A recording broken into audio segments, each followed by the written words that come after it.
Welcome to Talk Dirt to Me, where two farmers shatter myths and take on the top issues facing America's farmers. Here's your hosts, Logan and Bobby Lee.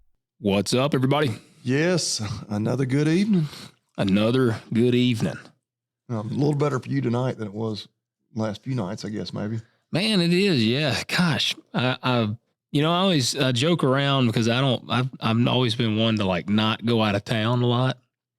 And my buddies always kind of make fun of me because they're like, "Yeah, Logan, don't ever want to go anywhere." And I texted John and I told him, I said, "I've got the damn flu."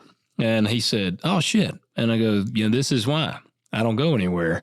I said, "I'm 30. I'll be 35 here in a couple of months. And I've made it this long with never having the flu." Yeah. And Bobby Lee and I traveled twice in a span of like 30 days to two different farm shows, and I got the damn flu. Yeah. So I'm like, that's what it is. Well, Traveling got me. I had COVID right after we got back from AFBF. That's I right. I don't think I caught it there. I still think you got it from your dad. I'm blaming it on your dad. That's right, because he had it, didn't he? He did. He had it, but you were around him like briefly or Yeah, something. but that's the thing. I wasn't even around him. But he's a cougher. Yeah, but I don't even know that I've had enough direct contact with him. But anyway, but you're back on the mend now. I'm feeling better. Now it's like just no fever. Hadn't had any fever in like, I don't know, over a day. Very tired, but I got back in the gym today. It was good. Now I just got a lot of congestion up in my head. And I do have now it's turned into that like annoying cough. Yeah. So you needed some of Grandpa's cough syrup. I know, and I almost poured a little bit, but I'm like, because I'm doing a keynote speech Saturday.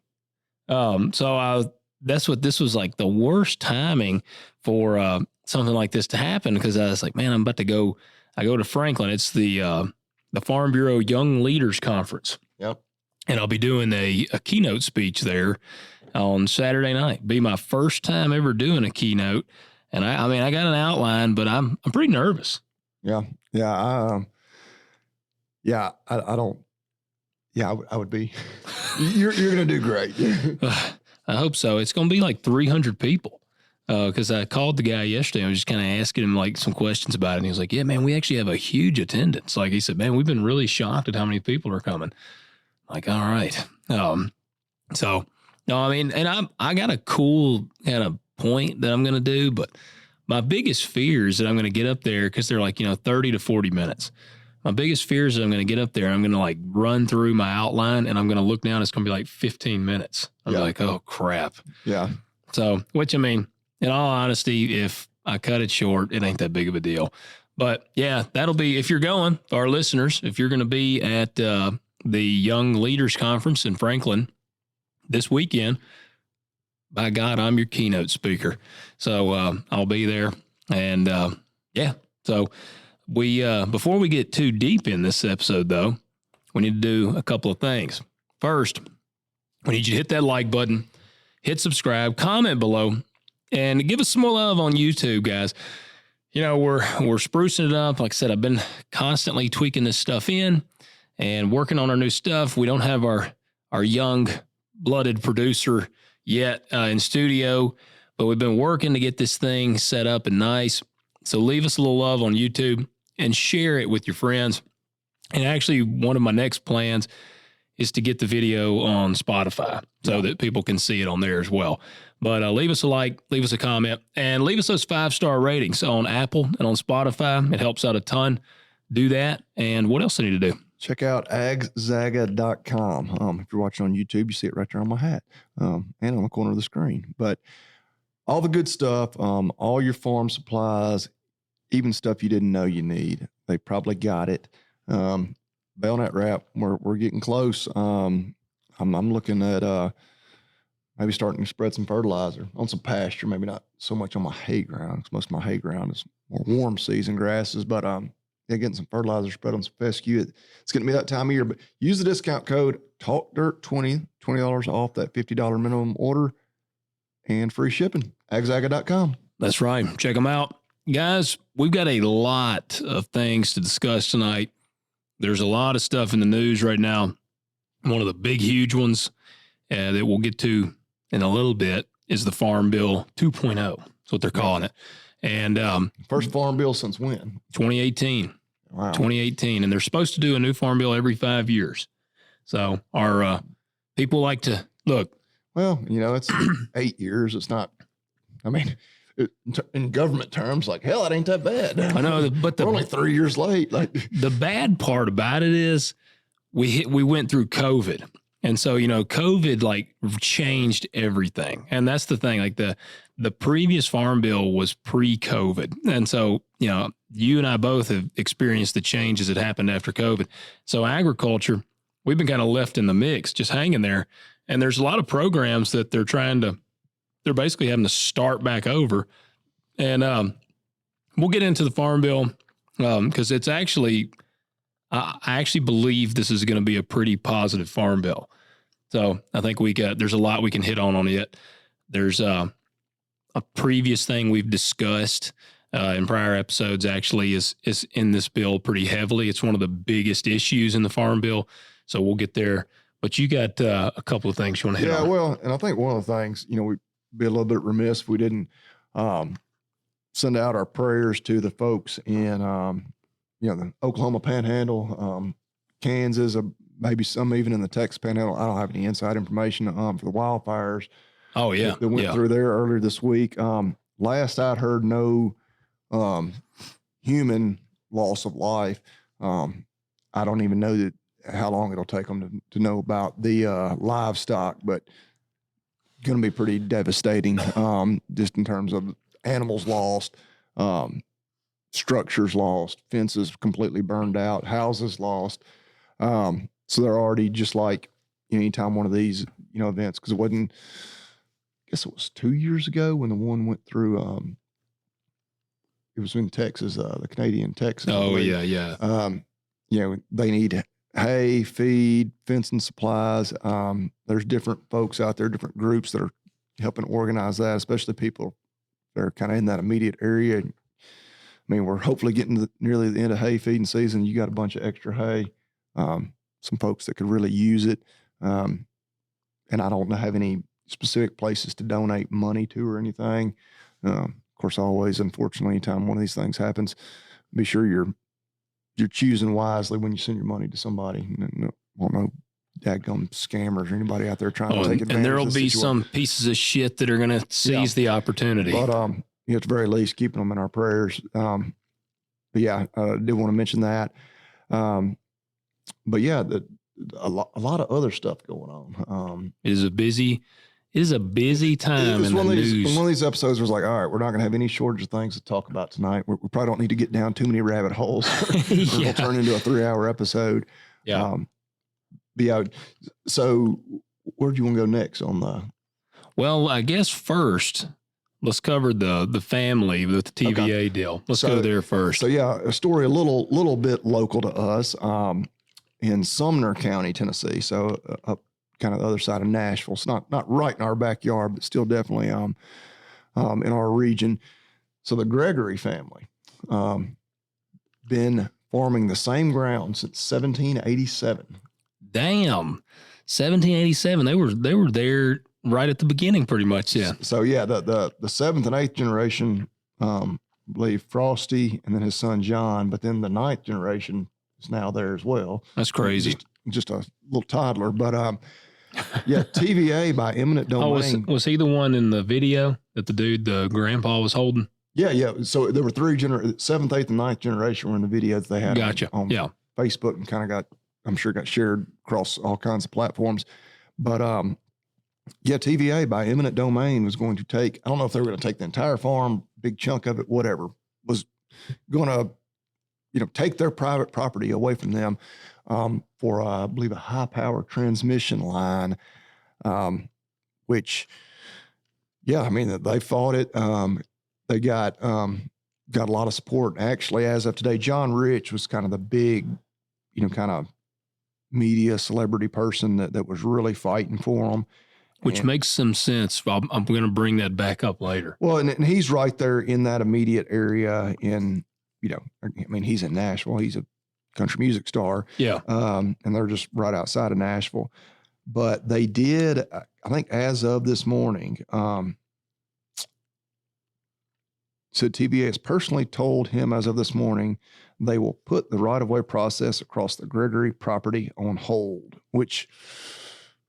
So that still leaves the possibility, this isn't a done battle here. That's great news, but I'm like, there's not quite as much finality there. I was going to say, need a little more certainty. Which, I mean, that was, I guess, the TVA's words. And so you'd like for them to say, we're sorry, we'll never bother you guys again, which they wouldn't. They're not going to totally tuck tail. Even if they are, they're not going to put that out there.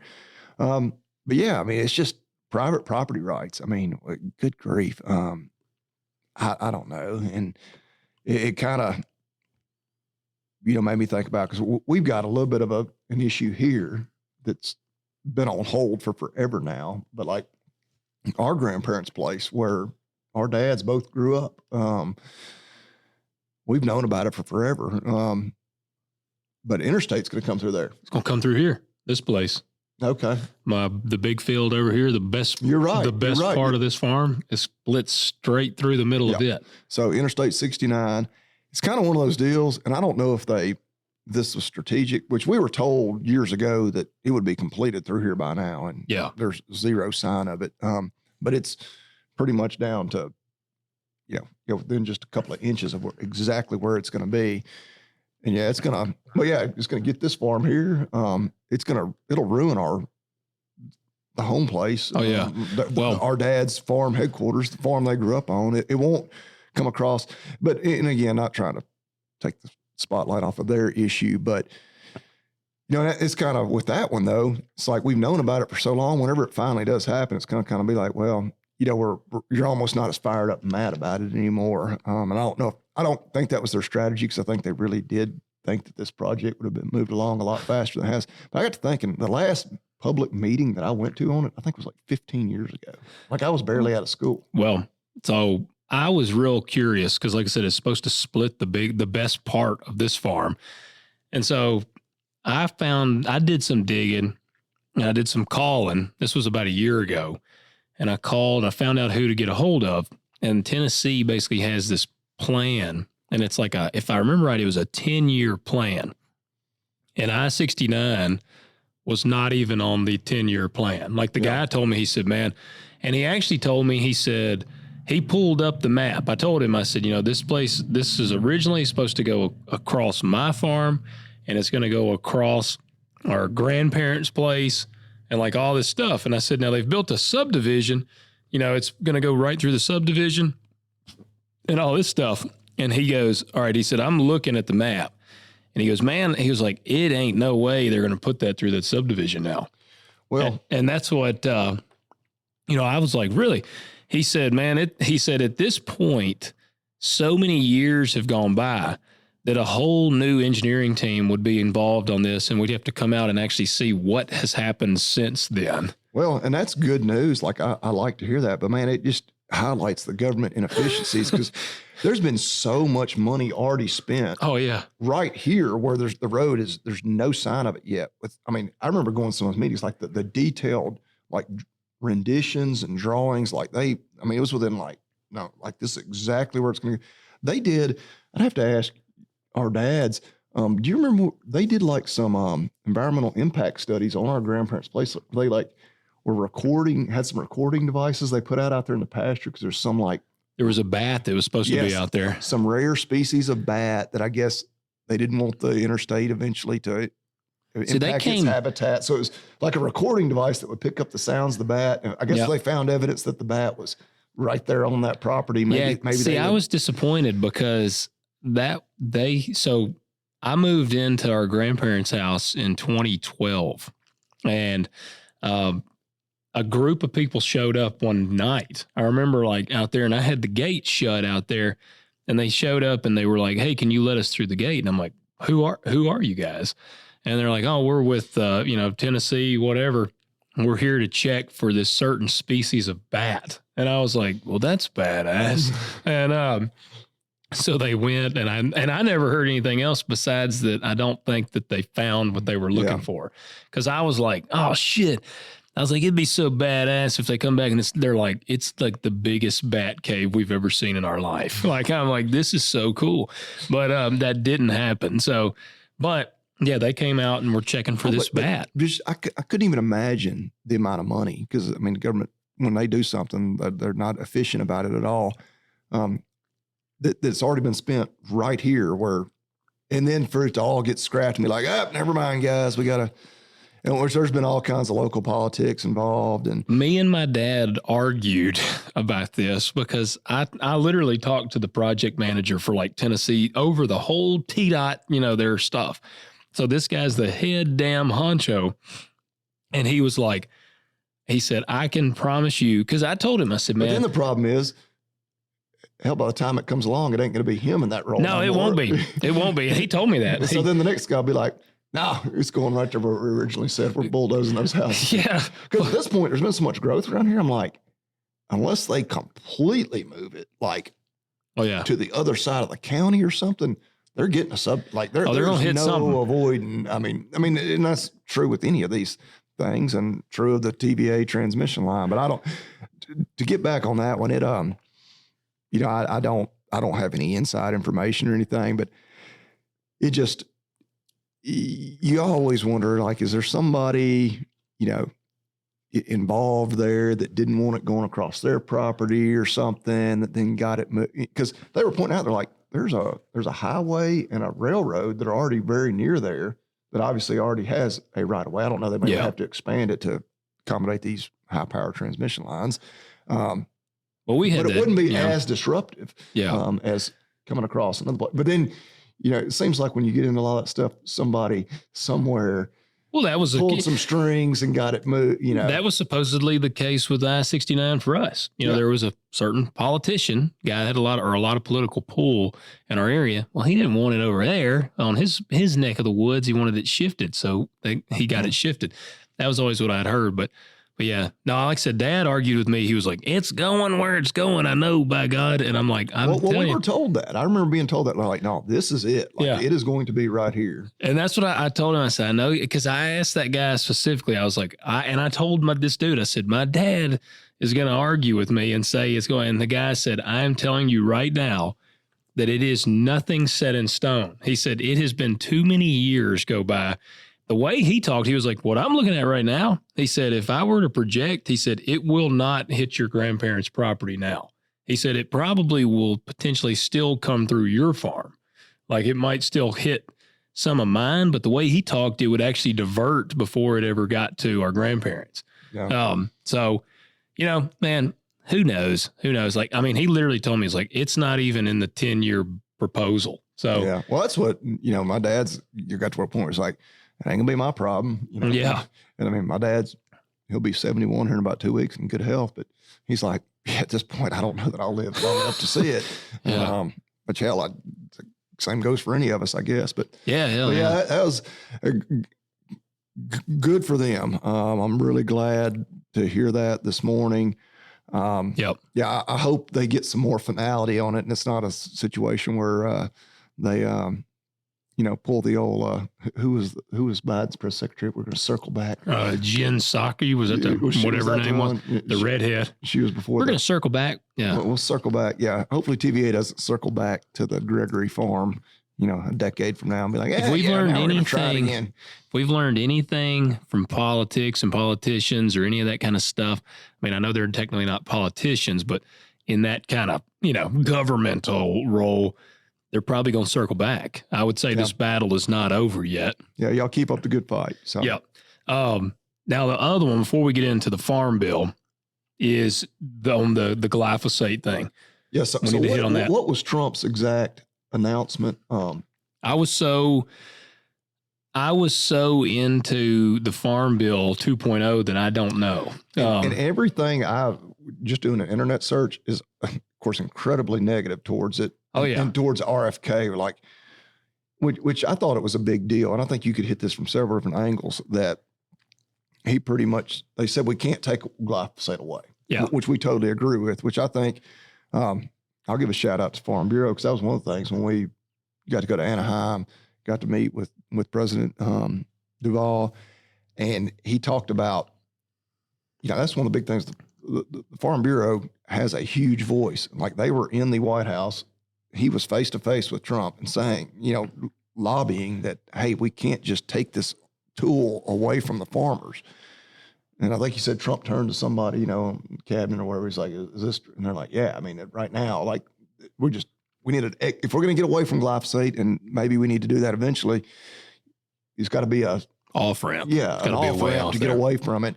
And so, most of what you could read about it was just all the people that were so disappointed in RFK that. You know who one of them was?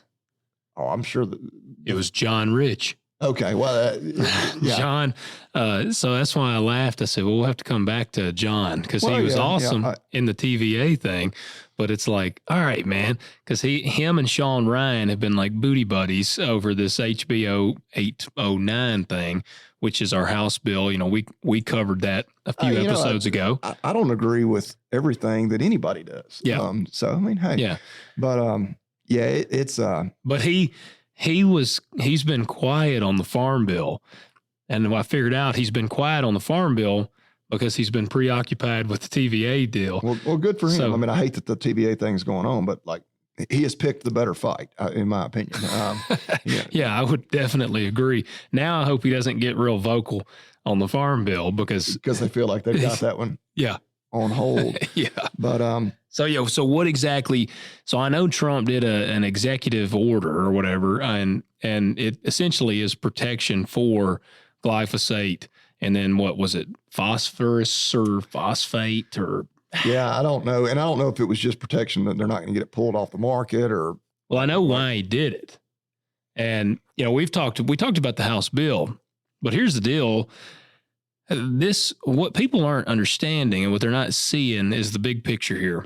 If we go after Bayer and we go after Roundup, we don't get rid of glyphosate. I've said that many times here. You're not getting rid of glyphosate. You're going to get rid of Roundup. Roundup and Bayer, if I understand right, Bayer is that German? I think they're German owned. Yeah. And I don't know about you, but I prefer dealing with Germany versus China. And our only Roundup maker is Bayer. But then there's a bunch of generic glyphosates and stuff, but they all, from my understanding, I think the majority of them, if not all of them, come from China. So it's like, if we eliminate, or we put so much heat, because Bayer has been talking about potentially just quitting the production of Roundup because they've been getting so much shit. And if we go that route, then China is going to be our main source of glyphosate. And that's concerning. And that's actually kind of, from my understanding, so I talked to one of you mentioned Farm Bureau. I want to give a shout out to our Tennessee Farm Bureau, especially. I talked to a friend at the Tennessee Farm Bureau today about the farm bill, and she talked about this a little bit, just briefly, and that's kind of was her thing. It's like, this is actually to try to, we want to protect the chemistry for farmers, but it's also to keep us from being reliant on China for a certain chemical that we have got to have right now in the ag sphere. Yeah, this finally got an article that I didn't have to get through a paywall on. President Donald Trump invoked the Defense Production Act to promote the production of phosphorus and glyphosate. And it went on down here to say, I find that ensuring robust domestic elemental phosphorus mining and United States-based production of glyphosate-based herbicides is central to American economic and national security. That was Trump said in the order. Without immediate federal action, the United States remains inadequately equipped and vulnerable. And then, of course, it just goes on and on. Yeah, see, because there is Bayer's headquarters in the United States. Every other article is like, Kennedy defends Trump glyphosate order. Maha erupts. Trump order pushes glyphosate production. Roundup chemical hated by Maha. It's all, of course, it's the legacy media. Oh, yeah. They love to. I want to talk about them too tonight. That's the thing. And see, I tell you who I don't envy right now, and I wouldn't want to be this guy, and that's RFK, because that man is getting like, he's just getting barbecued on social media. I think giving him props because because his career in the courtroom prior to, I guess, politics, I don't know, he's a Kennedy, he's probably always been in politics, but was really litigating against Roundup, Monsanto, now Bayer, glyphosate in general. And so for him to recognize like, okay, like that's still my personal feelings on it, but it just can't be done cold turkey. And I got to thinking, people that are just terribly scared of glyphosate, you have an option. Like you can buy organic and eat organic. Hell, tonight, I don't eat organic. We grilled steaks. I had steak and broccoli, which I mean, might be pretty bland to some people, but the whole Baja thing is not based on getting rid of Roundup or glyphosate. It's really their whole thing is eat real food. I was gonna say just eat real food. And we could look it up, but there's only a handful, like 10, 12 Roundup ready crops. Yeah. They're out there. Like it's not that hard to avoid. There's actually no produce that is Roundup ready. Yeah. That don't have Roundup. Now, of course, the really radicals will probably say, well, that steak you ate was from a cow that ate corn and soybean meal and whatever that had, okay. Yeah. There wasn't any glyphosate in my steak tonight. Yeah. But quit eating junk. It makes it real easy to avoid, food that had a lot of, again, and that wasn't organic broccoli, but I know damn good and well that broccoli didn't have Roundup sprayed over it because it would have killed it. So I don't know. That's a whole lot about nothing, in my opinion. Like if you really want to be healthier, it's pretty damn easy. And hell, just eat organic if that's really your thing. And you know what? If all of a sudden everybody started eating organic but I think it's not everybody. It's a vocal minority. They're really vocal. But if everybody, if it was the majority, well, all of a sudden, all the crop farmers would start growing. We wouldn't have no choice. Non-GMO, organic, no glyphosate, whatever that the market demanded. Like the market will demand what we grow. And so, I don't know. Just because doesn't mean anybody's going to be that didn't want to eat anything that was glyphosate tainted will have to. Like, but I knew there was something. One of our listeners, shout out to my buddy Matt, he texted me, he's like, y'all talking glyphosate tonight? I was like, God, I hope not. Like, I'm so damn tired of talking about glyphosate. But I knew when he was texting me, I was like, there must be something. And that was it. Yeah, that was the big one. But it's like I said, if you really boil it down, it's actually from a national security standpoint. Like that's what people are like, RFK is sold out. And it's like, well, no, like you said, I kind of appreciate he can kind of see the big picture here. And it's, we don't need to be relying on China for this product, just like we shouldn't be for a lot of things. But that's the big picture of this, not necessarily, I mean, it is beneficial to the farmers, but also it keeps us from depending on China to produce our glyphosate. And to me, that's a sign of a good, intelligent leader when they are willing to reevaluate their opinions or their stances on certain subjects. And I know people say, well, no, he's a sellout. No, just because your stance on something is different today than it was a year, 2 years, heck, even a week ago. It does not mean you necessarily sold out. Now, obviously with politics, you immediately wonder like, all right, who got to him? He got a bag of money from Bayer, to go along with it, whatever. It's a sign of real ignorance, or just being really hard-headed. And hell, I'm hard-headed to just have an opinion that you will never change, no matter what, no matter when there's new information that becomes available and you just refuse. No, I would like to think he realized, like, look, after seeing and talking to all these different people, like, we can't just jerk the rug out from under them. Yeah. We can't just take it away overnight and expect y'all figure out how to grow crops and still, provide affordable, food and products, clothing, fiber, everything for the masses when we're in a time when everybody's, complain about inflation, how expensive everything is. Yeah. Now you want to do something that would literally, increase cost of goods overnight. Yeah. Anyway. Yeah. Well, that may be enough on glyphosate and Trump and RFK. Well, I got a lot of feelings on a lot of that right now. I don't know. We need to do an episode and kind of go down our thoughts on the current political place we're at, because I got a lot of feelings there. But I do want to get into this farm bill. So do you know the technical name of this farm bill? Not like the actual name. No. So it's a pretty cool name. So a lot of people are dubbing it Farm Bill 2.0, but the actual name is the Farm Food and National Security Act of 2026. So they're getting away from, in years prior, the farm bills were really they were almost geared more towards welfare, because a lot of we've talked about before, 70% of the funds went to SNAP and the farm bill. And so they're kind of shifting away from that now, and it's going more to focus on farmers, ag, and the fact that they now recognize that agriculture, they have now, officially recognized it as a part of the national defense of our country. So I'll give you a quick rundown before we get into all the nuts and bolts. Overall, proponents and farmers, not proponents, but just farmers in general and farm groups that represent farmers believe the bill is good. It's actually a good, solid farm bill. As I mentioned, this bill, it was supposed to have been put into place in 2023. So if you want to, everybody likes to bitch about Trump and the tariffs.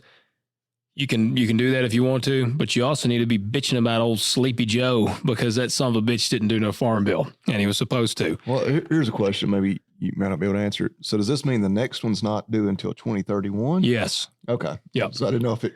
Oh, yeah. We're going to have another one in 2028 because. No, it's 5-year cycles. Yeah. So in reality, we can expect a new farm bill every 8 to 10 years. They're going to say 5, it's going to be 8 to 10. The way that it goes, yeah, pretty much, because we can't agree on anything. And the farm bill's not done. It goes Monday for debate. Well, I knew it must not have been completely official, or it would have been even I would have caught that headline, as busy as I've been lately, and I kind of hadn't been as plugged in. But yeah, no, it is. It goes Monday for debate, and there's amendments that'll be put forward. But as it stands right now, another year and a half, it'll maybe be.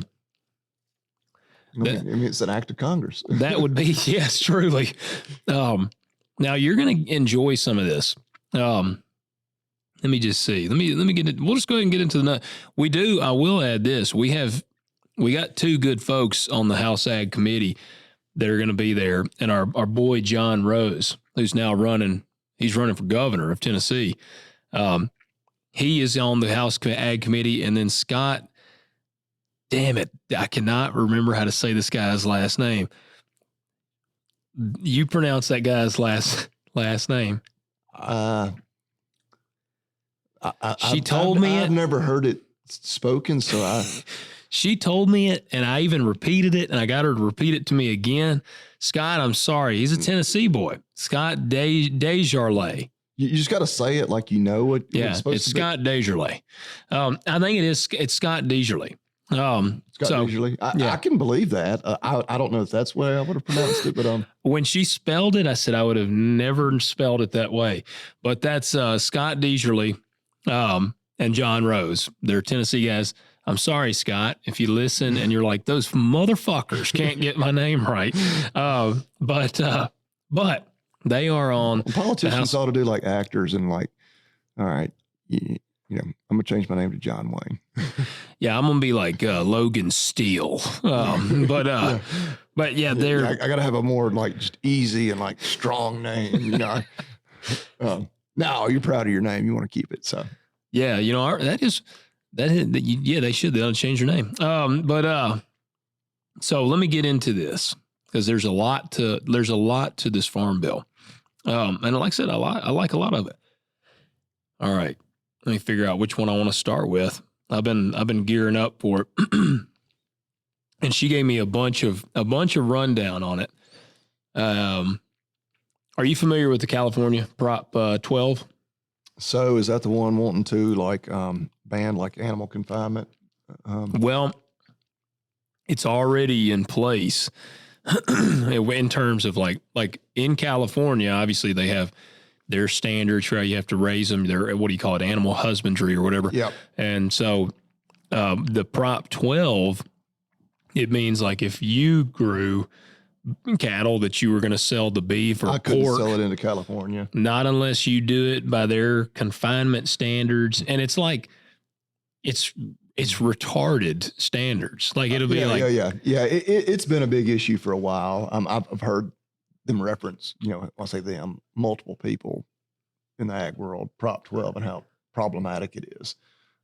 Right. And of course, California, a couple of people live there, and they're 11% of the pork in our country goes there. Yeah, and so it's like a law that they're passing in California will dictate how hog farmers, which I'm sure there's some hog farms in California, but most of them are in the Midwest and Carolinas and kind of that area, are going to have to completely change the way they do everything, all to satisfy one state. Yeah. So the Farm Bill nullifies that. Yeah. It says that California can say how the animals have to be raised in their state, but they cannot dictate how somebody in another state selling to them has to raise their animals. Well, yeah, because I don't know how that would have worked, and I know we probably just need to move on, but it's like, all right, y'all just can't have our bacon. Like, suit yourselves. I mean, which obviously, pork producers need that market. That'd be if all of a sudden 11% of the market went away, that'd be a big deal. But I would also think that be a whole lot of people in California be pretty pissed off and they couldn't have any bacon, with their breakfast. And, or when they went to the store that, their California prices that were already astronomical were suddenly 10 times as high because there's only a couple of hog farms in the country that are raising it to their standards.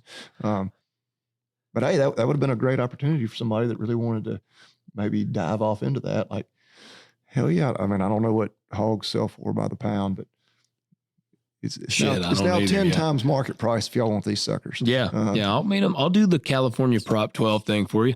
We'll raise them. Logan will sleep in the house with him. And, that's right. That would be in confinement. That probably wouldn't. Yeah, that wouldn't meet their standards. They probably need to be even larger space. You'd need to leave them outside where, they'd be in the snow and ice and everything. And a coyote could come and kill them. Yeah. Well, so here's the big thing of what the Farm Bill kind of sets up to do. So again, they got the fancy name for it that I said earlier. People are just calling it Farm Bill 2.0 to simplify it. But the big picture is this. There's three main things that this Farm Bill is aiming to do. Number one is to stabilize farm income. Please, God. And then the other is to strengthen food supply and national security. And the third is to reduce regulatory uncertainty, especially around pesticides and markets. Yeah. So that's the big focus of this bill. Now, I went through, I talked to her for a while, and I went through, she sent me some things to look at. There's a lot of things I like in here. So I'll kind of hit through the high points of it. But we got time. So Title 1 is the commodities. And this would be the big one for row crop guys. The major changes, and it kind of just backs up the one big beautiful bill. They set like higher ARC and PLC floors, which is that is like a guarantee. If the prices go below a certain point, the farmers are kind of guaranteed to get this much for it like that. It's a subsidy thing. It increased that. So it updated safety nets because of the higher production costs. Now, this is good and bad, some say.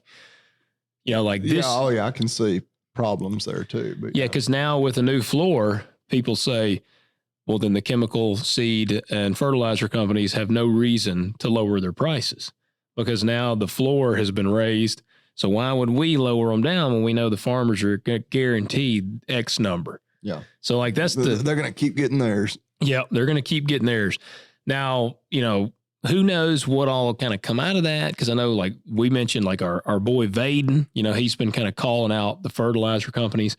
So, I mean, what ideally it would almost require, I don't know how the hell this works, but it almost require them to like, shit, I don't know how you do it, but in a way where they aren't just, okay, we're not going to adjust because we don't have to now because the floor is higher. I don't know how the hell you combat that. I mean, in a capitalist market, I don't know that you can, but some would argue, is it a capitalist market if you have a floor? Is it truly a capitalist market in that case? I can see that argument. Yeah. I don't disagree with it necessarily. Yeah. Yeah. So it's not a total free market. Yeah. Right. So then people on this side would say, well, since it's not a totally free market and the government is setting the floor, the government should also be able to be like, you can't keep jacking the damn prices up. Like, I mean, they kind of. Well, but then, the government just, yeah. So then, at that point, it's like, well, shit. Like, how much control do we want? Because I don't want a lot of government control. That's the thing. That's a dangerous, it's a slippery slope. Yeah, it is. So input costs, they've like essentially doubled. Input costs have almost doubled since the last farm bill. So safety nets. That's wild in 8 years. Yeah. Yeah. Safety nets were based on outdated economics. And so the whole like initial thing is essentially an attempt to reset the farm safety net to 2020's economics. We'll see how it goes. In general, farm groups are like, this is a good thing. Like I said, we're trying to share all angles. The conservation is another one. So they are re-upping CRP.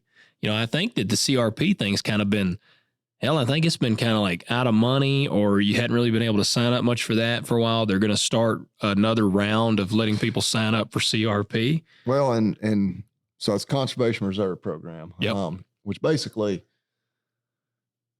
I don't know, you may have a better definition of it than I do. It pays you to lay acres out, basically. Yeah. You have to manage it in a certain way. I think you got to clip it like 2 times a year. Yeah. And which I guess from looking just at the crop side of things right now, if you could all of a sudden get a bunch of acres into CRP, that would take acres out of, row crop production, which we need, right? We're overproducing.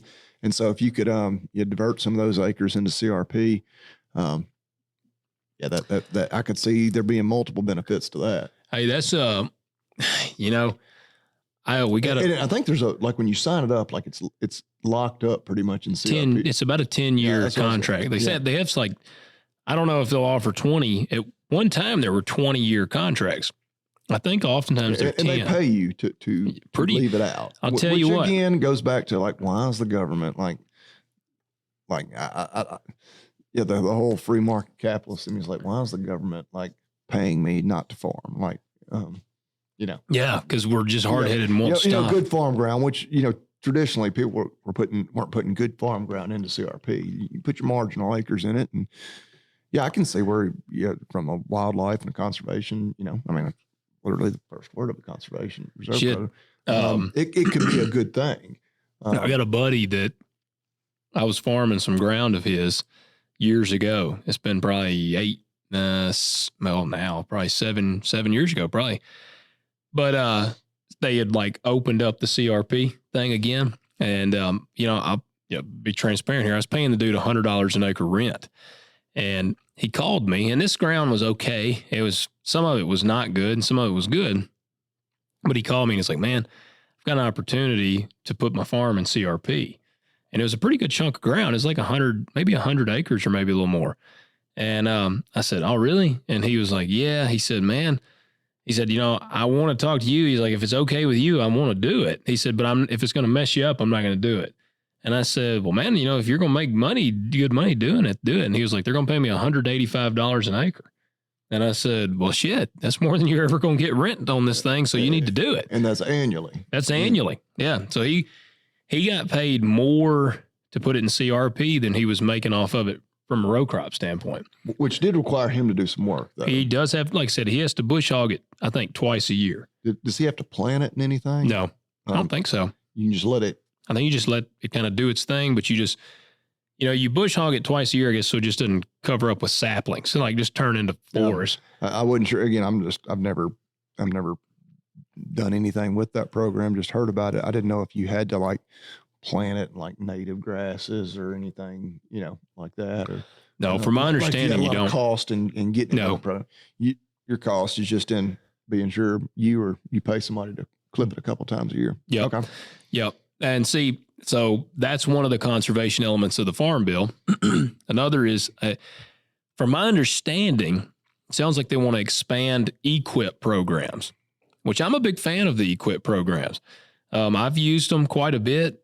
I know your brother has used them a lot. And you've probably used, or you used tape. Have you used EQIP any? Yeah, I use the TAEP every year.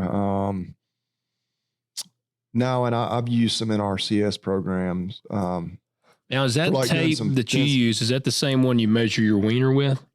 I'm beyond, needing to measure it, man. I'm not getting any dick measuring contest.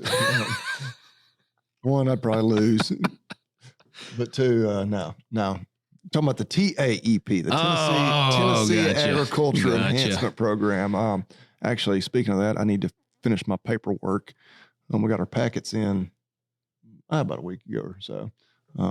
That's another program that I love that we have it, but I'm also like, the libertarian in me is like, which is state money. It's not federal. Like, does the state really need to be helping me buy farm equipment? I mean, build a hay barn or build a cattle barn or like if the money's out there and they're giving it away, I'm going to play the game. Yeah. Doesn't mean I necessarily agree wholeheartedly, but again, that it's state money. We don't have a state income tax, which the state taxes in plenty of other ways. And you try to get a little bit back wherever you can. And so Ag Enhancement Program is one where and hey, it's legit. It is. Everything I've ever bought with that, because they'll come out and they'll inspect you. I stay in compliance. Yeah. Well, like I say that. Yeah. For anybody in Tennessee that's not signing up for it, you ought to be. You need to sign up for it. That and I do recommend, like, any of our guys that are row crop guys, do look into EQIP, and not even just row crop guys, cattle. There's a lot of big things that they'll do on the cattle side. Yeah, you got to meet some minimum requirements in terms of number of head. And like, I did hay equipment this year. I'm trying to think if I did hay equipment. I did a hay barn. I think the minimum requirement is there. You got to have 100 acres of hay. Yeah. I don't remember all the requirements on the cattle. The cattle's not a huge number, like it's for most folks. I'm honestly surprised you got to have 100 acres of hay. Yeah, that's a pretty good size hay operation. Because see, on the row crop, I think you got to have like 100 acres of row crop. Yeah, that's nothing. That's nothing. And no offense to you working less, but like I say, that's and part of that. The state of Tennessee is so diverse, just from our agriculture. From upper East Tennessee in the mountains to we're way over here in the Delta. 100 acres of row crop is a lot. In some parts of the state. In the same way, like over here, I say over here, because we've got some big cattle guys over here, but there's not I won't say there's not a lot. But I don't know, the average farmer in this part of the state probably does not have 100 acres of hay. I would say almost certainly does not have 100 acres. I would think like 50 acres of hay, maybe. And that's like, I don't even know. That's maybe. And then you get into East Tennessee where it's all cattle and hills and hay ground. Like, golly, they're probably like 100 acres. Yeah. We do that in a weekend. Yeah. Yeah. Well, so the next big one in the Farm Bill is trade. And the big goal here is just to increase our export competitiveness. So they're wanting to expand our ag export promotion programs. So basically just kind of broadcast what all we have to export and try to essentially draw in other countries interested in buying from us. And then they want to counter foreign market barriers. I'm intrigued to see kind of more on that one because it makes me think about, obviously our biggest market barrier is Brazil. Brazil is like the biggest challenge we have. Well, specifically, you're thinking just about your crops. Yeah. Yes. But no, you're right. Yeah. Brazil just, flooding the market with an incredible amount of supply. They are. And so we got them to deal with, but then another is just strengthen global market access. So U.S. Ag, obviously we depend heavily on exports, soybeans especially, and corn is increasingly tied to global markets. So that's kind of their big drive here. They're just really trying to expand our export programs. So I think that sounds like a good deal. Yeah. Yeah, we'll see how long it takes it to get passed and how much they try to do to water it down, amend it, and whatever else. Yeah. Now I'm not holding my breath. I'm glad to hear all this. Yeah.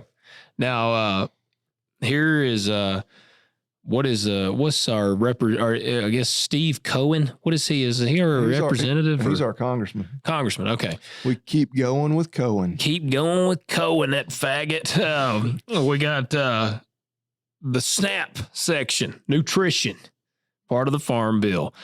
It's the largest spending category in any Farm Bill still. Now and I'm not anti-SNAP, but it being in the Farm Bill still, it's food. And if you eat, you're involved in agriculture, you hit all the gay hashtags there and whatnot, but still like that, I don't know.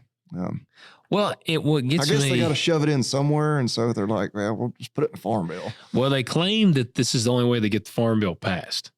Like for some reason. To get bipartisan support. Yeah, it's like if we don't put it in there, because if they put all this other stuff in there, the Democrats be like, ain't no damn way we're voting for that. And so they got to throw the SNAP I go back to, and this is not just talking about the Farm Bill or anything. All these bills where these omnibus bills where they shove let's shove this in there. And I don't know, maybe it would take forever, but why can't we vote on issues and bills individually? Okay, now let's vote on whether or not we're going to, whatever, break it down, and I don't know. Yeah, because we got a bloated system is why. That's what I think we got a bloated system. Everybody's trying to get their little special interest group, some funding for whatever, this and that. And they will literally they'll be like, all right, we're going to vote on so-and-so bill in 2 days. And they'll say, here's the bill. And it'll be 1,500 pages long. And they give it to all of them to read in 2 days. Like they could use AI to be like, summarize this for me. Yeah. Yeah. And it would be 175 pages long. You'd be like, oh, shit. Yeah. Yeah. Summarize it again. Yeah. That's I need the cliff notes of the cliff notes. It's basically what I've been doing with the Epstein files. I'm trying to see who's in the Epstein files. And I'm send the Epstein files to my Terminator. I'm like, who's in this thing? Tell me who's in these files. Well, and it's was it just a name that was mentioned, or was it that person was legit, boots on the ground on the island? Yeah, that's the thing. That's the hard part to know right now. We need to talk about that. But so pesticide protection provision. This one is very controversial. This is this one and the Prop 12 are the ones that are really causing people to shit themselves. John Rich might be, now that this TVA smoke is settled, he is probably going to start foaming at the mouth at this one. I'm not hating on you, John. I'm not really a country music guy. I know Save a Horse, Ride a Cowboy. That's a catchy tune, but I'm not a big and rich kind of guy. I don't know. Are you? I don't even think that you don't strike me as a big and rich kind of guy. Yeah, that song, man, that song's pretty old now. That one was catchy as hell. It was. I was in college. Yeah, you get the girls dancing. Get them naked. Yeah, that was always the goal. But get them titties flopping. The cocaine flying. I always set lofty goals, and then you didn't always get there. But no, that was a catchy tune. I think he really. I know he recorded a lot of the stuff. I think songwriting was kind of maybe his real niche. But yeah. And I know it got there. Yeah, I have not. That was about the time when I quit listening to country music. We've talked about it before. There's a few new guys out there that got some good stuff, but that still ain't the shit they play on the radio. I was actually at the barn this morning. We got we're the typical horse barn. We got their, I'm sure people have it in their cattle barn and stuff too, but got the radio playing. And it's the old, you got to twist the dial to find a station. And damn it, there's one of the local country stations comes in better than any other. And it's nothing but gay pop. Oh, it's country. this morning I was down there and I was like, I'm going to I'm like, no, it may be staticky as hell, but I'm finding something else to listen to. This ain't country music, damn it. Yeah. Like, why are they playing this shit? Like, there's good stuff out there they could be playing. Anyway, rant over. You know what I've gotten into here lately? So I'm a metalhead, but when I've been going and lifting lately, before I got the flu, man, I got on an old kick, but it wasn't country. And it wasn't metal. Some old rap. Some old rap. I was going to some old Memphis, good old Memphis rap, man. Some Project Pat, some 3-6 Mafia, Gangsta Black. I was jamming, man, South Parkway. That song, I know, it's South Parkway. I was like blasting that. And I had put up a video or something, I think doing bench or squats. And I had South Parkway blasting in the video. And my buddy Jared actually responded. He was like, what in the hell are you listening to? And he was like, is that some big schmo you're listening to or something? I was like, bruh. I was like, dude, this is some Gangsta Black, man. I'm like, have you not ever heard of this guy? And he's like, I have no idea who that is. And which he's not from Tennessee, but I'm like, dude, you got a whole world. So I sent him like a list of like Tennessee, Memphis rap. Did you ever hear of Fraser Boy? Oh yeah. Yeah. See, this is kind of funny and off subject, and here we go down a rabbit hole, but one of the ophthalmologists at the vet school, this guy was brilliant. He was probably the whitest dude you would ever meet. He may have even been there when my dad was there. So I don't know, I'm trying to think, like 17 to 20 years ago when I was in school, he was probably in his 60s, maybe 70.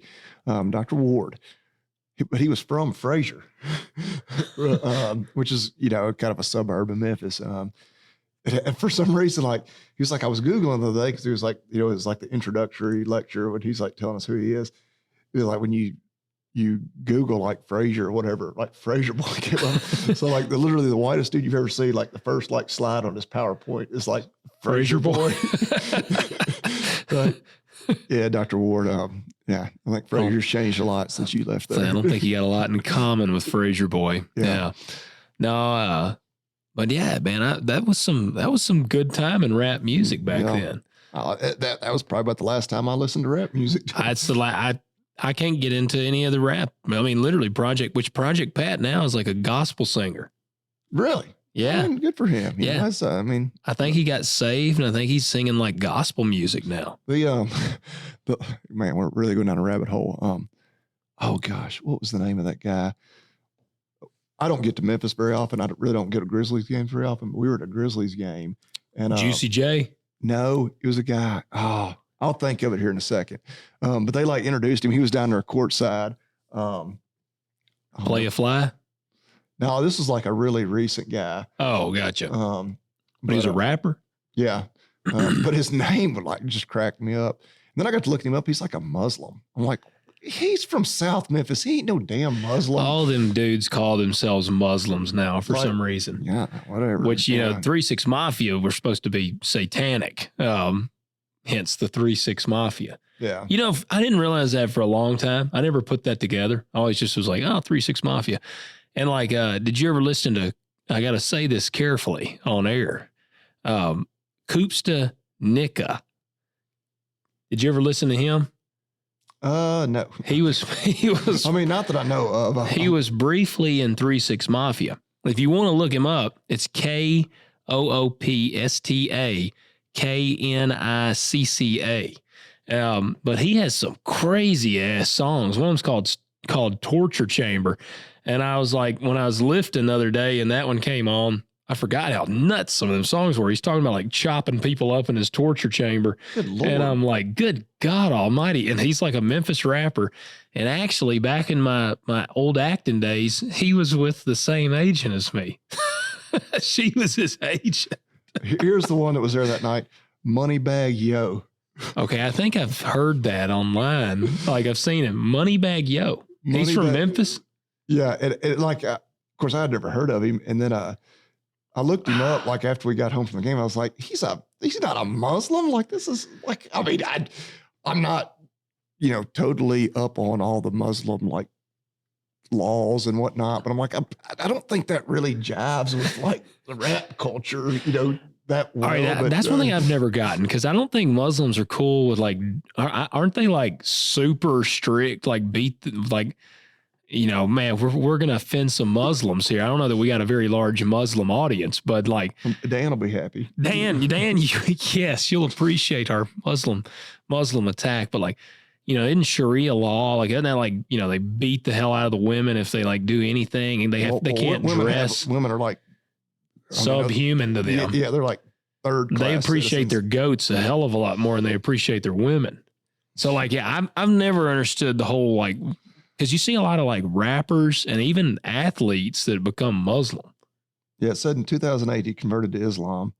Hell, Muhammad Ali is the same way. Well, right. Well, obviously the name kind of gives that one away, but Moneybag Yo is Moneybag Yo. That don't sound Muslim to you? Like whenever they finally, you know, pegged bin Laden as like the mastermind behind the terrorist attacks. Like, okay, Osama bin Laden, that's a name that I can, they're like, in the mastermind behind these Islamic terrorist attacks. Moneybag Yo. And I'm not assuming or accusing him of being an extremist, but like, yeah, that's not exactly a name you associate with Islam. No, but, you know, another name. But I would assume, and again, we're way down a rabbit hole now, but we're down and we got to like, keep going now. I would assume they're really against like substances. Well, like, see, I would think the same thing. And this is Wikipedia, so take it for what it's worth. It said he is known for his love of cannabis, which, hey, go for it, man. I don't have that problem with that. I mean, that's kind of a rapper thing, but it's like, does that jive with I would Islam? not think that would jive with Islam. I don't even know that they can drink. They're even technically supposed to drink alcohol. Yeah, I assume, you know, they're super strict on everything. Like I thought they could only have sex with goats and then no substance abuse. Yeah. I don't know. You know another name that sounds real Muslim to me? I'm afraid to ask. Oh, the hesitation in your face, it tickled me. Barack Hussein Obama. By God, that's a Muslim ass name. Oh, I mean, shit. Well, there's a reason that, like the whole time he campaigned and whatnot, that they never mentioned his middle name, which I know a lot of people, especially my generation and older, would immediately think of Saddam. You know. Oh shit, yeah, man. That's exactly. I mean, when I hear Hussein, but I guess awfully convenient. His middle name is never. Barack Hussein Obama. But in like, you know, obviously everybody knows it now, but like I think of all the other presidents, like middle name or middle initial was always really included. Even like Hillary is always Hillary Rodham Clinton. Yeah. Hillary Rotten Clinton. As Donald J. Trump. You know, yeah. George W. Bush. You know, William Jefferson Clinton. Like every, you know, but like now the media conveniently never mentioned the name Hussein. If I was president, I want my middle name to be Damn. You would officially change it. Yeah. Logan Damn Hanks. Like that just sounds cool. You know, like you kind of make it like damn. Like yeah, I don't know. That's like my buddy Bo. We call him like Bo Damn Sandoval. Like I just, you know, damn Logan Damn. That's just got a good ring to it. But no, so I don't even know how. I don't remember how we got on the rap thing. We're talking about Obama being a Muslim. Like, we're kind of wrapping up this farm bill here. Anyways, we're down, like I said, the pesticide protection provision. Yeah, we only talk about the important stuff. That's right. Only the real issues. Well, our see, this is the magic of the show, because we got people that are tuning in that are farmers, and they're like, all right, we appreciate this. And then we got our people outside of the ag realm that tune in, and they're like, when are they going to stop talking about farming and start talking about some other shit? Well, I hope nobody's like taking that farm bill, protecting glyphosate. You know, that Prop 12 is no longer an issue. Moneybag Yo is a Muslim. Yes, that's what you need to be writing all this stuff down. Some like high school kids are listening to this episode for their report they're going to do. So anyways, here we go. To finish this up on the pesticide, it creates federal uniformity in pesticide regulation. To simplify that, it sets EPA as the standard for they set the standard. If the EPA deems a product safe and it like kind of meets their criteria, then you can't come back. It's essentially House Bill 0809 in a sense. This is one that it's gonna get challenged really heavily when they get to Monday. There's going to be probably some heavy amendments going towards this one. Which I'm kind of mixed on that. But it does seem kind of like double jeopardy. It's like, okay, we beat that lawsuit or whatever. We settled it, whatever. Well, here's just the next one coming at, like, it's just endless. So, yeah. Yes, it is. Okay. Let me see. What else do I want to hit on here? A cool one. There is a lot going into research and innovation. So they want to put some of their main focus areas is in precision agriculture, technology adoption, domestic food system reliance. So kind of like funding into more using our domestic foods inside our country, and ag research funding. So automation, AI, efficiency gains, all these things. It's kind of, the precision, like the precision ag side is actually finally kind of getting some more attention. So the national security angle, this is a new thing. The bill repeatedly frames agriculture as food security equals national security. They've obviously heard us say that on this podcast, and that's why they did that. But the concerns driving this obviously is foreign land ownership, supply chain disruption, China, yada, yada, yada. So I haven't gotten into the nuts and bolts of all that, but there's a big focus on how ag is now, it's a security issue more so than just your standard thing. So the winners and the losers. Row crop farmers are your big winners.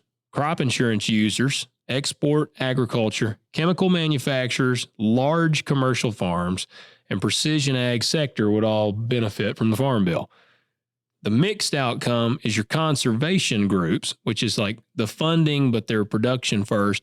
And then some would say consumers, but that are the ones that are like, we don't want this glyphosate shit. They don't have to buy it. Like nobody's forced to buy anything as a result of the Farm Bill. That's right. The people that are against that are not going to like the Farm Bill are going to be the ones that, honestly, they're anti-pesticide, or they're kind of basically anti-animal husbandry as well. Like it's going to be your people that don't like any sort of, it's going to be your PETA folks and your food babes. They're going to be the ones that are not going to like this bill, because it protects the chemical stuff and it tries to bust up the Prop 12 out of California. Yeah. And there's a lot of people that would love to see Prop 12 like nationwide. The problem with that is it's never going to, like we've mentioned before, it won't stop. If they get Prop 12, say it were to go widespread, that's just a stepping stone. Like it would just get worse. There's a lot of those crazy radicals. They'd like to eliminate animal agriculture altogether. That's right. They're idiots, but they're out there. Yeah, there's no shortage of them. So I don't know. We got a little time. We're going to go down another rabbit hole. We got time to do this. This is a very government heavy episode, so I feel like it's appropriate. Did you see, this is one thing before we get into this not real fun one. Did you see the thing that Trump has now said he's going to do? Oh, the UFO stuff. Aliens. Yeah, man. I was like, all right. Well, is this in response to that? Did you see the clip with Obama talking about aliens? He's like, oh yeah, there's 100% alien, but it was a very non-answer, but they're not at Area 51 and blah, blah, blah. Like, well, it's easy to say. I don't like in the grand scheme of the entire universe, which I often, ponder, like just how large, like to say that there's no other life out there is, I think, ridiculous. And so just to say that there are aliens, and again, I guess I should have listened to the whole interview or whatever, but do we have evidence there are aliens, or is he just saying, oh yeah, there's got to be aliens out there? Well, I don't know. Our boy, Tim Burchett, he says there's aliens and bases under the sea right now. Yeah. But Trump. Tim's one of my favorites. Tim is awesome. I love Tim. No, so Trump was he may have been on his airplane, and he was being, how they'll interview him periodically on his airplane. And one of them mentioned the Obama interview, the Barack Hussein Obama. I'm going to start referring to him with his full name all the time. But Barack Hussein Obama, that interview. And so Trump, they were like, is this true that there's aliens? And it was one of the reporters that Trump actually likes. And Trump was like, well, if that's the case, then he just leaked classified information. And so they're like, so then you're confirming that it's real. And he's like, I'm not confirming that. I'm just telling you that it sounds like he's out leaking classified information. And man, it never fails. We always get some loud son of a bitch going by. Hell's Angels, baby. Yeah. But he was like, well, you're the president. You can declassify any files that you deem necessary. And Trump was like, you're right, I can. And so that's what just a couple of hours ago I saw my good friends over at Real News No Bullshit shared a screenshot or a thing of Trump's, and it says, based on the tremendous interest shown, I will be directing the Secretary of War and other relevant departments and agencies to begin the process of identifying and releasing government files related to alien and extraterrestrial life, unidentified aerial phenomenon, that's a UAP, and UFOs, and any and all other information connected to these highly complex but extremely interesting and important matters. God bless America. So, yeah, I saw it. I shared it, and I said, I want this to happen. Please don't redact this to hell. I'm all in for the aliens. Or at least it will just be entirely redacted. Yes. Well, before you get on your other anti-government rant that I'm not sure where we're going. Yeah, I want to mention Louisville last week. Oh yeah, man, lots of people. How do we forget that? Yeah, it's almost overwhelming how many people come up and talk to us, shake our hands. The different people that have listened. Man, we appreciate that. I hate that I didn't get to stay longer. Got to network with a lot of other podcasters, ag influencers. As weird as it is to say that, that's what we are, I guess. Yeah. But yeah, I just got to meet a lot of people. I met several people that I've watched on YouTube for a while. Some porn stars that Bobby Lee's watched a lot. I don't think I saw What was his name? What was it? Yeah, his name. Oh, me. No. Hey, I lost my train of thought. Well, on that subject, as we're speaking inappropriately, there were several young people that came up and talked to us, and I was like, oh, and it was great meeting them all. And hey, the children are our future. Like, I'm glad we've got that future in ag. It's awesome. But immediately, because obviously it's not a child-friendly show. That's not what we set it up to be. And hey, these were teenage kids. But I was like, oh, you must watch my YouTube. They're like, no, we listen to the podcast. And I was like, oh, like, okay. I know. I think I did say the F word earlier. Yeah. These are farm kids. They've been around when Dad smashed his finger in a hitch and said some things. Yeah. No. Yeah. No, it was an awesome thing. Like I said, and like Bobby Lee said, it's a humbling and like an honoring thing whenever people actually show up and they're like, man, we just wanted to come meet you guys. And we did have a couple that were like, we'd love to get you to sign our baby if I had my baby here, because we had joked about it. But, I do appreciate everybody. I was laughing. I was like, some son of a bitch gave me the flu. And so, one of our listeners gave Logan the flu. Yeah. If one of our listeners that came and met me is at home with the flu, then it was probably you, or somebody gave it equally to us. I don't know.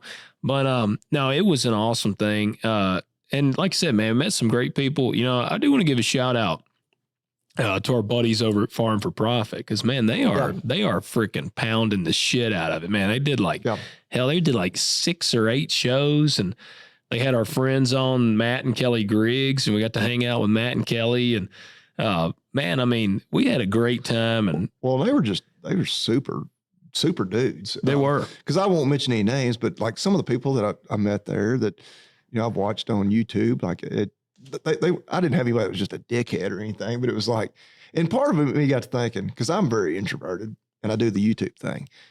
I'm like, is there a correlation between like the more introverted you are, maybe the more likely you are to but you're comfortable talking to the camera and YouTube? Because it was just, but no, those guys were 100% the opposite of that. They were super. I mean, just giving us tips and whatnot and talking about, kind of I mean, doing the podcast thing, when we first start doing it, it's kind of an odd thing. Like it's, you put yourself out there, you're doing something, but you're just getting to talk to somebody else that's been in the game for a while. And, because they're like I say, they're crushing it. So that was really cool. But no, man, it was a great time. Me and Marcy got to go to the tractor pull. We went that last night we were there, and the tractor pull was great. It was unusual because it's indoors. Yeah. And I did tell Marcy, like, it was some badass tractors in that thing, but I did tell her, I was like, my problem is I'm a redneck at heart, and so I love some black smoke. I was about to say, I knew where that was going. Yeah, I like to see some black smoke. Like I was telling her, because it sounds good in there, but like I told her, I said, Levi, he'd be disappointed. Which you would, because I've never been to the tractor pull. I've never really watched the video until I watched video of everybody that was there shared. And it was pretty neat how they had the exhaust system set up to where it would, but it made sense. I was like, because after the first couple of runs, you probably wouldn't be able to see shit. Oh shit, yeah. And after a few of them, you'd be like, I don't even know where in the hell I am, because you'd be like, you might as well be snorting some shit up in there. You probably, carbon monoxide. You'd probably all be dead. But yeah, that's a good point. Which that's what. Shout out to our buddies Matt and Kelly Griggs. We hung out with them. Matt was like, I refuse to go to an indoor tractor pull. And I was like, well, I've never been to an indoor tractor pull, but I didn't, unfortunately wasn't in town long enough to. See, that's what I was like, I gotta go. If I had stayed another night, right, and if we get back up there next year, like you gotta go. You gotta go. I mean, and it's the world champion tractor pull. Like these are the baddest tractors. They're the baddest of the bad. And I mean, it needs to be in a bigger arena, in my opinion, too. Yeah, because it's like they were literally like a full pull. They were running up on the sand pile. Yeah, you had to run up on the sand, because they actually had talked about trying to, how can we shift this around to try to gain a little bit more space, and because the tractors were bad to the bone. But like I said, well, Freedom Hall, it's a pretty old building at this point. You really need it to be in like I don't know, one of these, real super domes, like, like where they play actual football in. But that's an old basketball arena, and for them to do a tractor pull in there is actually a pretty damn, no small feat for them to do that. Yeah. Well, and I really enjoyed Louisville. It was about a 5-hour drive, a little over 5, and I'll tell you, one of the cool. We had a little of the George T. Stagg. I know. Yeah. Bobby Lee shocked me, man. I got back to the table, got to the table, and he had a drink waiting on me there, and he had some of the good old GTS, man. I didn't even know, it like shocked me. And actually that was the hottest one I've ever had, because mine at the house was 137 proof. And that one, I think they said was 140. 142, I think. 142. Yeah. Uh-huh. It was good. Hey, I had a pounding headache, so I drank about half of it, and I think you just shot it or something. Well, I sipped on it a little bit. So. That was the last they had in the bar. Yeah. And so I was like, well, I got to let Logan have it. Like, this is his, all-time favorite. But they had Stagg Junior, so I got the Stagg Junior. Now, it's good too. Yeah. Yeah, it's good too. And it's pretty hot. But I'll give a shout out too to something really cool. So I've got a home gym. And so I haven't been able to go to a gym. I haven't been to a gym in a long time. And Marcy and I, my wife, she's more consistent than I am. And she was like, so what's the plan? The hotel have a gym? And I'm in the middle of benchuary. So I have to have I got to have free weights and everything. And I said, I don't know, look and see. And so she looked up the hotel gym, and it was like a treadmill. I don't even know if they had a treadmill. It was like a bench that you could adjust, and maybe like 2 kettlebells. And I'm like, well, that ain't going to work. And there was a Planet Fitness like 4 minutes away. And then there was a factory gym. It was called The Factory, and it was like 6 minutes away. Well, I know Planet Fitness. I've heard how gay it is. And the factory gym, I looked it up, and it was like the most hardcore gym in Louisville since 1984. And I was like, this already sounds awesome. And so we went there, and I knew I was in a good place. We walk in, and it's in like an old factory, and you go in. It was an old ass dude working the front desk. He didn't even know hardly how to put the card in. Like, he had to type in the shit. And he was like, going in, there's locker rooms here, there.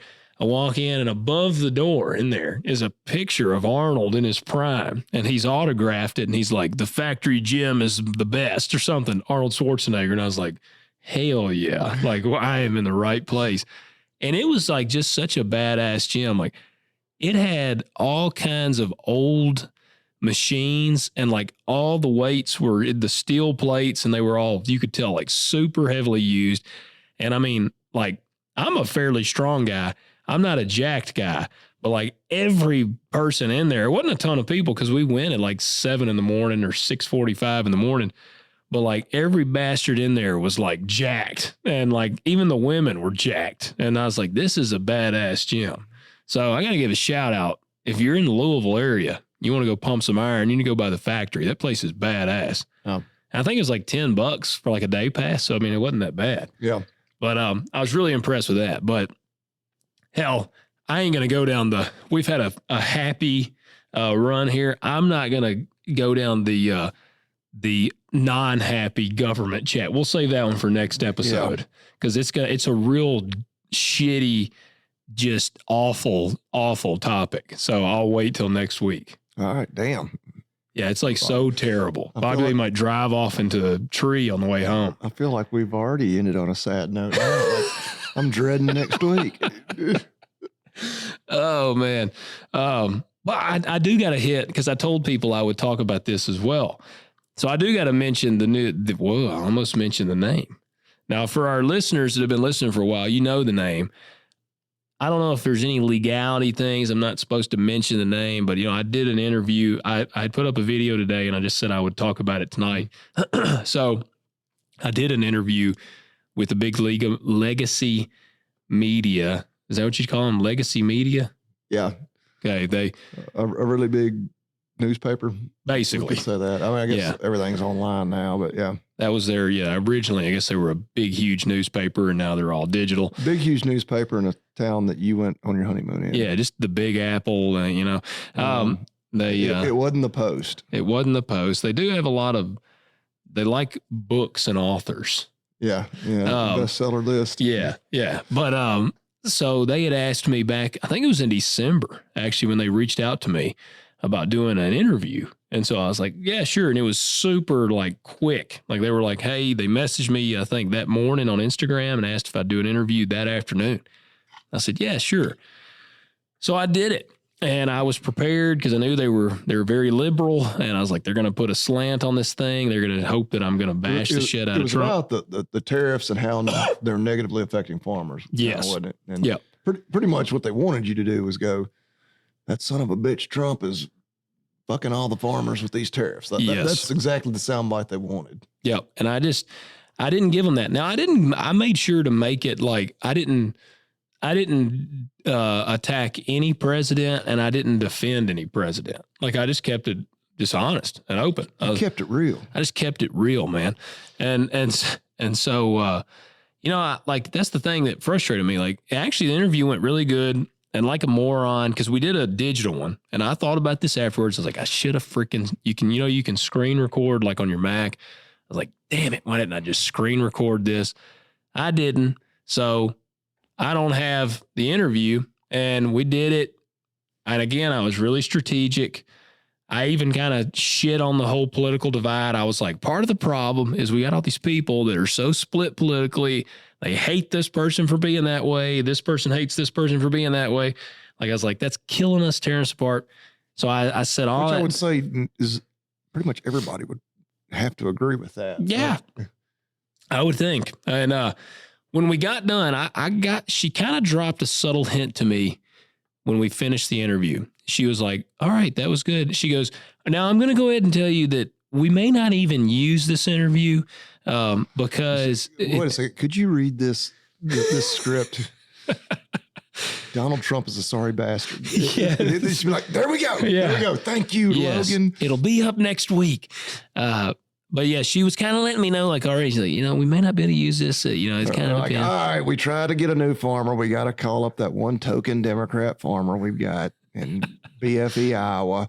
Like, get him on the phone. Like, people are going to eventually catch on. We interview him every time we need a negative story about the president from somebody in ag. But Yeah. Well, I don't know, a month would go by. I would shoot her a follow-up email. I'd be like, hey, just checking in, seeing what the update is. She usually would write me back after about a week or two, and she'd be like, hey, sorry, we're still trying to figure out whether or not we're going to use it, yada, yada, yada. So about 2 weeks ago, I got like pretty much final confirmation. I got an email from her, and she was like, hey, Logan, just going to let you know, it looks like we're probably not going to be running that interview. And I had followed up with her and was like, hey, I'm again just seeing how it's going. And I said, hey, if y'all aren't going to use the interview, can I at least get a copy of it for myself? And so I was like, thanks. So yeah, 2 weeks ago, I get an email from her. She's like, we're not going to use it. Doesn't look like we're going to use the interview. She goes, and appreciate your time. But she said, and also I cannot give you the interview. I'm sorry. Like that, our editorial things does not allow me to like give out interviews. And she said, but I did have a great time talking with you and all that. And so somewhere in the fine print, it says that they own all the, whatever. Yeah. See now, and the thing is, I didn't sign anything. Like I didn't sign nothing. I just said, yeah, I'll do an interview. So I was like, damn, I think I legally could have recorded and then posted it out. Because I mean, I didn't sign nothing. I don't know if there could be something legal. I was naked whenever we recorded. Because you were recording them as well as you. I don't know what the one of our lawyer listeners out there can let us know if you have to let them know, hey, I'm recording this too. Yeah, which that would almost be a red flag that you probably shouldn't do the interview. If they're like, no, it's not okay for you to record this. So at the same time, that was a big opportunity to potentially have an interview with even though nobody believes it knows how incredibly biased they are. Still, it's like, well, that's why I was like, when they asked me, I'm like, wow, damn, that's crazy. And I would immediately think it was just like a bot or something. I know. Like, well, and delete that email or message that's not real. I know. I mean, and that was kind of like, it took me a second at first. So then I looked up the person's name on like LinkedIn, I think, and some other stuff. And yes, she works for this company. So I'm like, wow. So I was kind of pumped up. I'm like, hey, this is big. I was like, man, this will be big exposure for the podcast. Like, I'm like, this will be big. No, it won't, because it never happens. They're never going to air it. But so that's the legacy media story. And my point in my video today on YouTube or on Instagram was that is why people listen to podcasts and trust independent media, because we just air the stuff. I mean, we just put it out there. They had a story. It was, again, none of us will ever see the interview, but because it didn't fit their narrative, they just chose not to run with it. Yep. Yeah. And it was 45-minute interview. I mean, damn. Like we literally did a 45-minute long interview. Damn. Yeah. So, all right. You got something? Yeah, I do. Oh, wait. Let me change the board here. How do I change this? I'm still figuring this. Oh, here we go. We're really technological. Let me start off with 2 words. Made in America. You're a fucking choir boy compared to me. A choir boy. Damn. I love that one. I cannot remember what it's from. But so this is a company we have done before. Okay. I hope you'll allow me to still do that. Oh yeah. But it's a product from them that we have not done before. So, well, let me just be sure I get their name right. T&K Hunting and Outdoors. Oh yeah. Yeah, man. I use the shit out of that's my bino harness. I know it's T&K. T&K Hunting. T&A. T&K. T&A is even better. It is. T&K Hunting Gear, official name. But I bought one of their suppressor covers. Okay. Put on one of my rifles, one of my semi-autos that I'm running with the suppressor. And I was like, I'd always seen those, and I run a suppressor on a few different setups, but I was like, I was working on site and went in the other day with the suppressor, and like, it gets pretty warm. They get hot. So I just got one of their covers. made in USA, and they are one of these companies. They are fiercely made in the USA. They're right up there with, I put them with like Kafaru and Montana Knife Company. Some of them that like, no, like we are, like they will not make something that is not made in the USA. Like it's not like some of these companies where it's like some of our products made in the USA, but if we have to outsource some other stuff overseas, we will. Like no, like they are dedicated to it, veteran owned. Yeah, I'll say they're awesome. And I know I've got one of their big duffel bags. I've got their bino harness. The bino harness is awesome. Yeah, I've got some accessories like that attach to the bino harness. Suppressor cover. Just got that in, got it put on there. Of course, you get them to the specific length of your suppressor, and they fit really good. Excited to have that to use going forward. But yeah, T&K hunting gear. Check them out. Yeah, they are good. And I like the fact, one of the things that they do, they're one of those awesome companies that like if somebody writes them like a stupid ass review, they'll like call them out on it. It won't even be a review. It'll just be somebody sending them a message, be like, I found the same thing on BashPro.com for half the price. And they will literally rip them to shreds. They will. I love it. Well, yeah, that's not the same thing. It's a similar product, but it's made in China by some kid working for slave wages. And I'm paying real Americans to stitch and sew everything in my shop. Yeah. And yeah. I love that. Yeah, I do too. Yeah, that is like one of my favorites. I love companies that just will give it right back. I mean, so Wendy's has one of the best like Twitters. You know, they'll do that. Twitters. I feel like an old person now. Another one, it may be Frontier Coffee Company. Yeah, they're great. Yeah, they're very good. They'll call people because they're like hardcore. They'll call people a fag. Like, I mean, they're hardcore conservative. So people will get mad about that. They'll be like, I'm never buying from you again. They'll like screenshot it or whatever. And I was like, we'd like literally searched our customer database and you've never bought anything from us. Yes, I love that. Like, what are you even doing here? Like, or you just hate following us on social media so you can message us when we post stuff you don't agree with, say you won't do business with us. Yes. You never have. Yeah, I like that. I like that a lot. So no, T&K is awesome. Like I said, I got their bino harness and it's a sweet bino harness. I've seen their suppressor covers and those look pretty awesome. I've got a duffel and suppressor cover. I actually, maybe last year for my dad's birthday or maybe Father's Day, rifle case, all kinds of, you should check them out. T&K hunting gear. Go check them out. Made in USA. You won't regret it. Guys, we do appreciate y'all tuning in and, keep helping us push this envelope, guys. We want to continue to grow the show, and we ask that you leave us those ratings, 5 stars on Apple, on Spotify. And if you're watching this on YouTube, then please hit that like button, hit subscribe. And, hey, if you're listening on Spotify and Apple, hit the follow button on there. That helps also. If we can, show like, hey, yeah, look at how many followers we have here. That's always good. So hit the follow. And comment below on YouTube and let us know what you think. Comment to us on Spotify. That seems to be the big thing.